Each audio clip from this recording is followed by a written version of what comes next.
nagustuhan niyo ba yung kwento?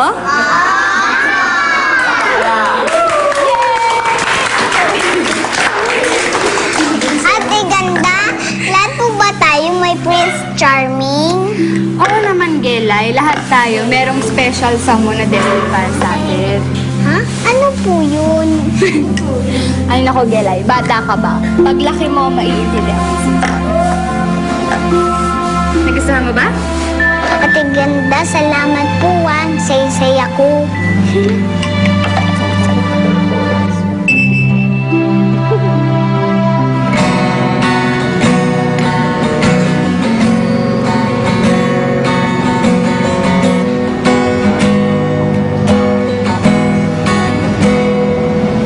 Simple lang pala kung paano ako liligaya sa mundo ito. Ika'y patatawanin at papaligayahin hanggang magkasagot. Dahil lahat na nararamdaman mo ay nadarama ko rin. Kaya ngiti aking nilip hanggang ang puso ko'y mabalik. Ngiti ang pagtawag sa akin, para puso ko'y sa'yo lamang, sa'yo lamang uuwi.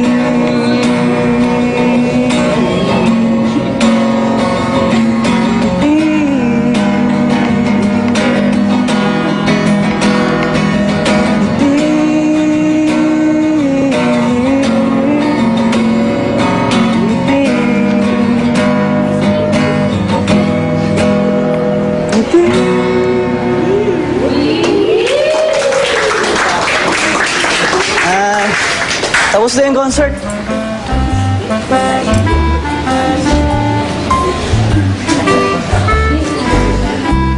That was nice. Galing. Okay, una na ako.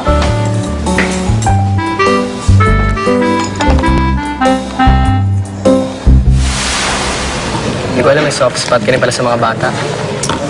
Siguro kasi wala akong sister eh. At saka yung mami ko, sobrang hilig din sa volunteer work. Pag may calamity, medical mission, laging present yun. Lalo na pag involved lang mga kids. Baka na-imbibe ko lang. Pero aminin mo, may special liking ka rin doon kay Gelay. Eh, paano naman kasi ang bata-bata niya pa tapos siya na yung umaako ng responsibilidad ng mga magulang niya. Dapat sa kanya, nag-e-enjoy, naglalaro. Ako, pag nakikita ko sila, salo lang ako nare-remind kung gaano ako swerte sa buhay. Ay, naku talaga. Alam mo, ang dami sa atin, hindi natin na-appreciate yung effort ng magulang natin na pakainin tayo 3 times a day, bigyan tayo ng magandang bahay, pag-aralin tayo. Siguro kung nakikita lang nila yung pinagdadaanan ng mga street kids, lalo nilang mamahalin ng mga magulang nila. Alam mo, matagal ko nang gustong gawin to eh. Wala lang talaga nagtutulak sa akin. Nako, huwag kang mag-alala. Nandito na ako para kulitin ka. Alam mo, natutuwa nga ako eh. Akala ko kasi mababaduyan ka dun sa idea ko. Kasi dito, walang fans na titiri sa'yo ng, "Go, Chris! Shoot that ball!" Oo, sila nga eh. Dito sa school, hating sa akin, mayaman, famous, magaling. What if, hindi talaga ako yun? What if, mahirap lang? Uy, Chris! Kanina ka pa hinahanap ng mga teammates mo. Tago ka na. Hay nako, if you are cut to be a campus jock, Chris, so be it. Basta ako, malaki yung feeling ko na makakatulong ako sa mga less fortunate kids. Kaya kakarinig ko na po. Gusto kong bumalik din sa daycare center eh. I will do something special for the kids. Alam mo, Aya, madali lang yan eh. Alam mo ba tong ninong ni Chris? Sila ang may-ari ng Enchanted Kingdom. Dalhin mo yung mga bata doon. Sigurado hindi ka nila makakalimutan. Di ba, pare? Talaga? Kaya mong gawin para sa akin yun, Chris? Kaya niya yan. Umuha ka na. Di ba? Oo. Kaya ko. Sa'yo eh. Aray! Ay, sorry. Ano ko to? Hindi, kasi makatimpa ako eh. Hindi, basta kaya niyan. Sigurado matutuwa yan sila, O, Gina. di ba?